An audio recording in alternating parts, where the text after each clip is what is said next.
को स्वागत है। जमुई विधानसभा क्षेत्र क्रमांक संख्या 241 निर्दलीय प्रत्याशी रुपेश सिंह आज हमारे साथ खास बातचीत करने के लिए खास मेहमान हमारे साथ है। जमुई मिरर न्यूज में सर आपका स्वागत। बहुत स्वागत है आपका। आप सब बिहार बदलाव के वाहक हैं जी। आप ये बताइए जमुई विधानसभा क्षेत्र में 5 वर्ष में क्या काम पहले होना चाहिए और क्या काम नहीं हो पाया है? आपके नगर में 5 साल में क्या विकास हुआ? देखिए, ये संयोग है कि जब आप मेरा इंटरव्यू लेने आए हैं तो आपको मेरे पीछे ये हाईवे दिख रहा है। ये नेशनल हाईवे है और ये शहर का मुख्य मार्ग है। जमुई मैसौड़ी चौक से लखीसराय जाने वाला मार्ग, ये नहीं 333 है। और इस मार्ग पर पूरे दिन जाम रहता है। यहाँ से जितना स्कूल है उसको जाने का रास्ता है, अस्पताल जाने का यही रास्ता है। आपको कहीं भी इम्पोर्टेंट जगह जाना हो, जमुई से होकर पटना जाना हो, गया जाना हो, इसी मार्ग से आप जाएंगे। और इस मार्ग पर ये जाम इसलिए है कि ये बताता है कि जमुई के सभी नकारा नेता जमुई में जीतने के बाद जमुई को कैसे लूटते रहे। यहाँ पर अगर एक बाईपास बन जाता, छोटा सा एक रिंग रोड बन जाता, तो आज ये स्थिति कतई नहीं होती। आपके पीछे से जो जा रहा है वो स्कूल का बस जा रहा है, बच्चे उसमें घंटों रहते हैं। तो इससे बड़ा लानत यहाँ के जीते हुए और पूर्व में जीते हुए विधायकों, अभी वर्तमान नहीं, वर्तमान वाले तो है ही है दोषी, इसके पहले वाले लोगों ने भी कभी जमुई पर ध्यान नहीं दिया। इस शहर की पहचान बन गई है जाम और गंदा नाला का पानी। जितने भी आते हैं प्रतिनिधि महोदय सभी तो यही वादे करते हैं, दिल से दिल, इलेक्शन के समय भी मिलाते हैं, मगर उस चीज को इलेक्शन के बाद क्यों भूल जाते हैं? इसलिए भूल जाते हैं कि जनता सही निर्णय नहीं करती है। जो लोग वोट में चुनाव का टिकट खरीद करके आएंगे करोड़ों रुपया में, जो 10 करोड़ में टिकट लेगा, वो जनता के बात से, जनता की चीजों से क्या मतलब रखेगा? क्या लेना देना है उसको तो है कि भाई हम पैसा से टिकट लेके आए हैं, आप वोट दीजिएगा, हम अपना जाएंगे, फिर पैसा कमाएंगे, तब में फिर अगला बार फिर टिकट कर देंगे। तो ऐसे लोगों को जनता से वास्ता नहीं है। जनता को भी ये देखना पड़ेगा कि कौन व्यक्ति उसके पहले से, चुनाव के पहले से उसके साथ काम कर रहा है, उसके साथ खड़ा होता है, उसकी समस्या को उठाता है। और ऐसे लोगों में मैं 35 साल से संघर्ष कर रहा हूँ, एक वकील के रूप में, एक पत्रकार के रूप में। जमुई के हर बड़े आंदोलन की अगुवाई मैंने की है और यहाँ के नेता मुंह छुपा के बैठे रहे। आप ये बताइए सर, निर्दलीय चुनाव लड़ने का आपका मुख्य कारण क्या? इसलिए कि जयप्रकाश नारायण जेपी, जिनका जेपी आंदोलन जानते हैं, जिसकी उपज है नीतीश कुमार और लालू यादव, कहते हैं हम जेपी के चेले हैं, इन लोगों ने बिहार को लूटा है। वो जेपी ने कहा था 1974 में, उतने बड़े आंदोलन के बावजूद, कि दल दलदल है और दलदल की राजनीति में अगर आप गए तो बर्बाद हो जाएगा, कभी भी बिहार का विकास नहीं हो सकता है। कारण कि ये दल के लोग आपस में मिले हुए हैं। जो भाजपा में है अपने बेटा बेटी को टिकट दिला दे रहा है राजद वाले से, अपने अन्य लोगों को टिकट दिला दे रहा है जदयू वाले से। तो इसका मतलब है सब अंदर से मिले हुए हैं। अगर आप दल में रहते हैं तो आप सच्चाई नहीं उठा सकते, दल जो आपको आदेश देगा वही कर सकते हैं।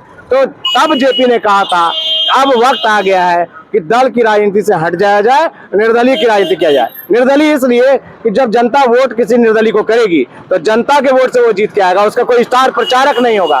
तो ऐसी परिस्थिति में जनता पूरी तरह से उस विधायक पर अंकुश लगा के रखेगी। अगर कोई निर्दलीय जीतेगा तो वो जनता के हाथ में रहेगा, जनता जो बोलेगी सो सुनेगा, क्योंकि जनता के एक एक वोट से वो जीतेगा। इसलिए दल की राजनीति अब दलदल की राजनीति हो गई है। अब निर्दल से ही समाज का भला हो सकता है, क्योंकि जनता का कमान उनके हाथ में होगा।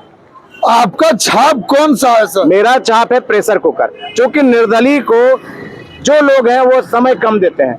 आप समझ लीजिए कि मात्र 9 दिन बचा और 9 दिन में 400 गांव जाना है। ऐसी परिस्थिति में मैंने प्रेशर कुकर, जो हर घर की पहचान है, प्रेशर कुकर की स्विच बजेगी तभी घर में खाना मिलेगा आपको। चाहे दाल बने चाहे सब्जी बने, एक बार सीटी दिन भर में तो जरूर बच जाना है घर में। उस प्रेशर कुकर को हमने इसलिए लिया है कि हर घर की वो आवाज बनेगा और हर घर तक सीधे हम उसको पहुंचा सकते हैं। तो मेरा प्रेशर कुकर छाप है। और संयोग से एक शुभ अंक 9 हमको मिला है क्रमांक ईवीएम में। तो उस 9 अंक के साथ आप लोगों के भरोसे, जमुई की जनता के भरोसे, अपने संघर्ष के नाम पर मैं चुनाव में हूँ। प्रेशर कुकर छाप पर अगर आप वोट देते हैं, 9 क्रमांक पर अगर अपना बटन दबाते हैं, तो जमुई में 35 साल से जो प्रमाण मैंने दिया है काम करने का, वो निश्चित रूप से जमुई को बदल कर रख देगा। जमुई शहर का 2 विधायक ऐसे हुए जिन्होंने इतिहास लिखा। जमुई में अधिवक्ता हुए थे इसी मैसौड़ी के, उनका नाम था त्रिपुरारी बाबू। उनकी मृत्यु के 30-40 साल बाद भी आज हर आदमी उनको याद करता है, क्योंकि वो जनता के सेवक थे। इसी शहर के नरदेव भगत जी अधिवक्ता थे। तो 2 अधिवक्ता जमुई में विधायक बने और जमुई शहर से विधायक बने, उन लोगों ने दोनों ने जनता के साथ मिलकर जो काम किया फिर किसी विधायक ने जमुई में नहीं किया। इसलिए इस बार जमुई शहर का विधायक होना चाहिए। मैं जमुई के 30 नगर परिषद वार्ड के लोगों से आग्रह करता हूँ। बाधमन तालाब से लेकर अतिथि पैलेस तक जाम का समस्या का सामना करना पड़ रहा है सभी जो भी यात्री हैं। अब बोलिए, इस परेशानी का सामना जो कर रहे हैं यात्री, इनके जिम्मेदार कौन है? अभी जो आप देख रहे थे तो आईजी थे और उनका बॉडीगार्ड रास्ता साफ कर रहा था। विधायक हो, आईजी हो, मंत्री हो, क्योंकि जाम है तो जाम है। इस समस्या का सिंगल जिम्मेवार कोई है तो वर्तमान विधायक, इसके पूर्व के विधायक और मंत्री जो जमुई से जीते हैं, क्योंकि एक बहुत छोटी सी चीज है ये। एक रिंग रोड, एक बाईपास बना देने से वो भी कई छोटा सा किलोमीटर, 2-4 किलोमीटर का जमुई शहर को त्राण मिल जाता। लेकिन इन लोगों ने, बेईमानों ने हरदम 5 साल का वक्त बहुत ज्यादा होता है, कम नहीं है। लेकिन इन्होंने एक रिंग रोड और बाईपास नहीं बनाया, उसका सपना खाली दिखाया। ये लोग सपनों का सौदागर है, इनको सजा मिलनी चाहिए और जनता ही सजा दे सकती है। और अगर आप सजा नहीं देते हैं, मैं जनता से कहता हूं, तो फिर आपको रोने का भी हक नहीं है कि मैं जाम में फंसा हुआ। आपके बच्चे स्कूल से छूटने के बाद 4 घंटे इस जाम में रहेंगे, फिर आप रोने के भी हकदार नहीं है अगर आपने निर्णय गलत लिया तो। विधायका जी बोलते हैं हम सपना दिखाते नहीं, सपना साकार करके देख लीजिए सपना, ये जाम का सपना, ये विधायका जी का ही सपना है। ये विधायका जी का बड़ा बड़ा बात कहा हुआ है, रिंग रोड बना देंगे, बाईपास बना देंगे। बोल रहे हैं पुल भी बना है, रोड भी बना है, सारा पुल बना है। पुल तो विकास जब बिहार में होगा, जब सरकार योजना लाएगी तो जमुई में भी आएगा। अगर पुल बना है तो उस पुल का जांच करा लीजिए। इनके पास जो घूमने वाले दलाल लोग हैं, उन्होंने ऐसा पुल बनाया है कि महीना दिन के पहले उसमें छेद हो गया और उसका गिट्टी उखड़ के बाहर निकल रहा है। पुल इन्होंने बनाया रुपया कमाने के लिए, जनता के लाभ के लिए नहीं बनाया है। ये पुल और निर्माण जो भी देख रहे हैं आप, ये लूट के लिए। ये तो पैसा आपके नजर में कोई 5 साल में विकास नहीं? कोई विकास नहीं है। जब शहर गंदा पानी में डूबा हुआ है और शहर में जाम है, तो छोड़िए बाकी चीज, रोजी रोजगार, उद्योग लगाना तो इन लोग के बाहर, बूते से बाहर है। जमुई विधानसभा क्षेत्र में रोजगार के नाम पर फैक्ट्री होना चाहिए नहीं? जमुई में चिराग पासवान 10 साल बोले हम बेटा हैं और बोले मोदी जी हमारे राम है, हम हनुमान है। तो हनुमान जी का पूछ कटा हुआ है। आपको समझ नहीं आया था कि 2 फैक्ट्री लगवा दे जमुई में? अगर आप चाहते, जमुई का बेटा थे, जमुई के सांसद थे। और तो और इस व्यक्ति ने जमुई लोकसभा में 6 विधानसभा क्षेत्र है, एक भी टिकट नहीं लिया। कितना बड़ा सौदा हुआ है, जरा सोच लीजिए आप। जिसका अपना जीजा यहाँ से जीता हुआ है, पहले अपने और अब जीजा, तो जीजा का जागीर है जमुई, क्योंकि जीजा जी यहाँ नहीं आए थे, लेकिन वो जमुई में राज कर रहे हैं। मोदी जी के नाम पर उनको वोट मिल गया। मोदी जी के नाम पर मिल गया तो वही मोदी जी से मांग के 2 फैक्ट्री लगवा देते। हाँ। ये तो कर सकते थे ना। तो जब मोदी जी का, हम हनुमान है उनका, तो वही तो बोल रहे, लेकिन पूछ नहीं है ना। हनुमान अगर पूछ वाला हो तो पूज्य है। ये ऐसे हनुमान है कि जो मोदी जी को राम बोलते हैं और मोदी जी से 2 फैक्ट्री मांग के नहीं लाते हैं। पहले राम जी जो थे, हनुमान जी जो भी कहते थे वो बात मानते थे। अभी वाले हनुमान जी ऐसा है कि ना वो मांगते हैं ना कुछ करते हैं, सिर्फ वादा करते हैं, इलेक्शन जीतने के बाद वादा नहीं निभा पाते, ठगते हैं, जनता को ठगते हैं। राम राज्य में प्रजा पूज्य थी, राम के दरबार में, भगवान श्री राम के दरबार में हनुमान जी प्रजा के लिए लड़ते थे। राम जी अपना जीवन प्रजा के कहने से ये दांव पर लगा दिए। वो अगर वनवास गए तो वो प्रजा के लिए गए। और ये लोग ऐसे राम और ऐसे हनुमान हैं कि प्रजा को गला काट दो, प्रजा को रौन दो, प्रजा को मटिया मेट कर दो और अपना राज करो। ऐसे ऐसे राम। आपका क्या वादा है सर? इलेक्शन का समय है, आपका क्या वादा? पहले जमुई शहर में न सिग्नल है, न जाम खत्म हो रहा है, न ये पानी गंदा निकल रहा है। अब चारों तरफ देखिएगा बीमारी है। मूलभूत जो 3-4 चीज है, मूलभूत आप देखिए, उनको दिखा दीजिए, डीएम साहब आए, दिखा दीजिए। ये डीएम साहब का काफिला है, देख सकते हैं।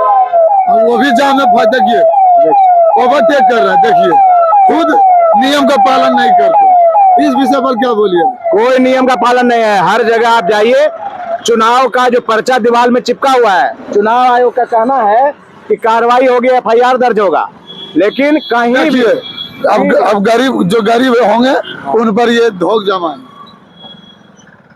क्या बोलना चाहिएगा जाम की समस्या को लेकर? भ्रष्ट अफसरशाही बिहार में चरम पर है। गरीब को रौंदा जा रहा है। अफसर के पास कहीं जाइए, विभाग में काम नहीं होता है, खदेड़ के भगा दे रहा है। अब और क्या चाहिए? और अब तो देख लीजिए, अब तो जाति और धर्म के नाम पर गोलबंदी का तरीका शुरू हो गया। चाहे मोकामा की घटना हो या टिकट बांटने। मोकामा के घटना के बारे में अब क्या बोलना चाहेंगे दोस्तों? देखिए, हमारा यही कहना है कि चुनाव के वक्त अगर हिंसा हो रही है तो आप जानबूझ के जाति धर्म में लोगों को बांटने की कोशिश कर रहे हैं। जब भी कोई हारने लगता है तो ऐसी चीजें करता है ताकि जाति धर्म के नाम पर लोग गोलबंद हो जाए और गोलबंदी से उनको जीत मिल जाए, लोगों को सोचने समझने की शक्ति खत्म हो जाए, लोग अपने विकास का मुद्दा छोड़ दें और जाति के नाम पर बाकी चीजों पर लड़ने लगे। और ये काम शुरू हो गया है। 9 दिन में अभी बहुत सारा तमाशा बिहार में होगा, क्योंकि बिहार की सरकार यदि गई तो केंद्र गिरेगा।